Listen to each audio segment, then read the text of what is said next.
Welcome to our Winterman Channel เด้อไปเข้ามากดไลค์กดแชร์ให้เด้อตอนนี้กำลังวอร์มอัพรถเนาะไปเบิ่งนำกันน้ำมันอ้อยรถจิบหาก็แล้วเมื่อกี้นี่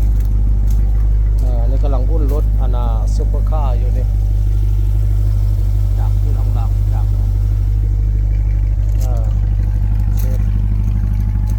ลาวเด้อนี่เด้อ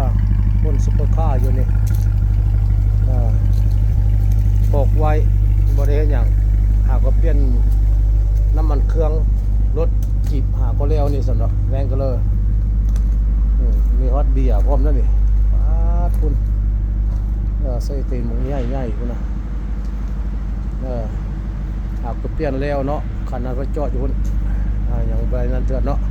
อันนี้มองจอดรถนี่เด้อเราปกไว้ขี้เหงื่อทึกเนาะไปเข้ามาก็ไลค์ก็แชร์เด้อเอาบายเด้อ